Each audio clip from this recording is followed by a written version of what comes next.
홍해선 선교사가 박근혜 대통령에게 계엄령을 선포하라고 주님의 말씀을 전달했지만 박근혜 대통령은 계엄령을 선포하지 못하고 1년 후에 탄핵당한다. 홍해선 선교사입니다. 2016년 3월 14일 월요일에 만군의 여호와 하나님의 명령으로 대한민국의 대통령이신 박근혜 대통령님께 주님의 메시지를 전달합니다. 하나님께서는 시편 75편 2절의 말씀과 메시지를 주셨는데요. 주의 말씀이 내가 정한 기약이 이르면 내가 바르게 심판하리니 라는 말씀과 함께 박근혜 대통령님께서는 계엄령을 내리시고 하나하나 하셔야 될 일들을 해나가라고 하나님께서 그렇게 말씀해 주셨습니다. 그런데 만약에 박근혜 대통령이 주님의 명령에 따라 계엄령을 선포한 후에 간첩 세력까지 싹 잡았으면 한국은 어떤 변화를 맞이했을까?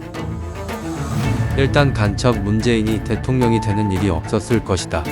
간첩 문재인은 국정원 해체, 국보법 폐지, 주한미군 철수 등을 주장한 간첩 중의 간첩이다. 이 문재인은 세월호 감성 8.15 정권을 잡고 나서 5년 동안 착실하게 사회주의, 공산주의로 이 나라를 물들이고 대한민국의 경제면 경제, 부동산이면 부동산, 안보면 안보, 외교면 외교 등 모든 분야에서 한국을 망하게 하려고 작정한 모습을 보여준다.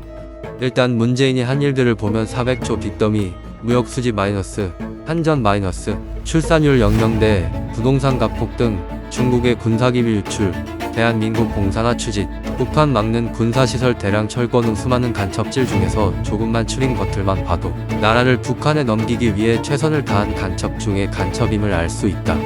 만약 2016년에 박근혜 대통령에게 전달한 주님의 뜻에 박근혜 대통령이 순종했다면 아마 문재인, 이재명 같은 간첩들이 대한민국을 팔기 위해 펼치는 현실은 오지 않았을 것이다. 계엄령 선포가 하나님의 명령이 아니었다면 나라를 간첩이 쥐고 흔든 지금의 이 현실이 왔을까? 하나님께서는 그때 이미 다 아셨던 것이다. 계엄령 선포를 해야 간첩이 날뛰는 이 현실을 막을 수 있음을